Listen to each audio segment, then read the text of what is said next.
Today on Forbes, here's how much money Trump owes and who stands to collect.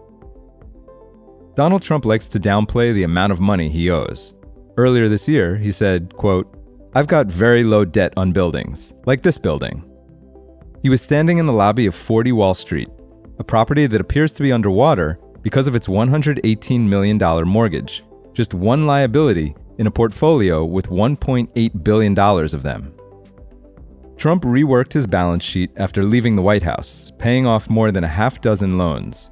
But three major court decisions collectively added an estimated $574 million of liabilities to his balance sheet.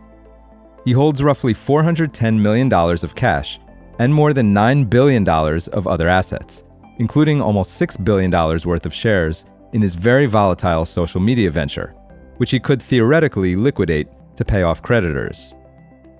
Presented with a list of liabilities, Trump's chief legal officer, Alan Garten, pointed out that the former president is appealing the legal judgments and took issue with Forbes' numbers, noting that they include debt against buildings where Trump is a limited partner and therefore would not be personally liable in the event of a default. Garten also seemed to suggest, nonsensically, that money owed to members of Trump's clubs should not be included in the tally because Trump will pay them back with future income. Meanwhile, campaign spokesperson Stephen Chung touted Trump's career successes and suggested that the former president owes fewer Washington insiders than other politicians. Chung said, quote, "Because of his love of America, he decided to run for the White House as an outsider not beholden to the establishment." Whether or not that's true, there's no question that Trump owes money to plenty of creditors. Forbes decided to break it all down, explaining when the liabilities come due, how expensive the interest will be, and who stands to collect the cash. Here are just a few of Trump's liabilities.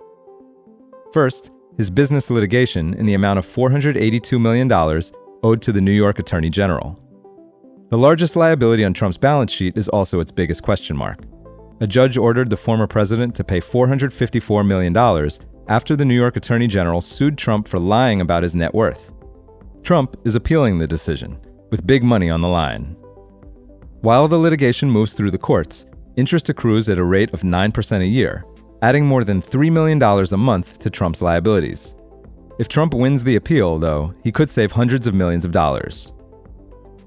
The next liability is 555 California Street, in the amount of $360 million owed to JP Morgan Chase.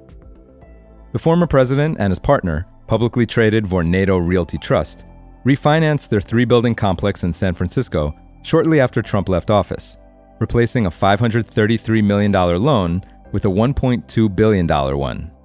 As part of the deal, Trump received an estimated $160 million in cash. But the partners opted for a variable interest rate, and Trump did not hedge, at least initially, leaving him vulnerable when the Federal Reserve started jacking rates to combat inflation. Trump's share of the project is now barely earning enough to cover his interest expenses, according to an analysis of investor filings. The good news for Trump? He is a limited partner in the deal, which means he would not be personally liable if there were a default.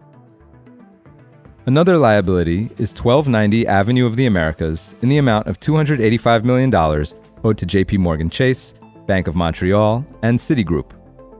Trump and Vornado also refinanced this tower in New York City, again going with a variable interest rate. The partners ended up hedging in November 2023 by purchasing something known as an interest rate cap, doling out $63 million to limit their interest rate to 2.62% until November 2025. They hedged at the wrong time, though, locking in rates just as they were finally starting to decline.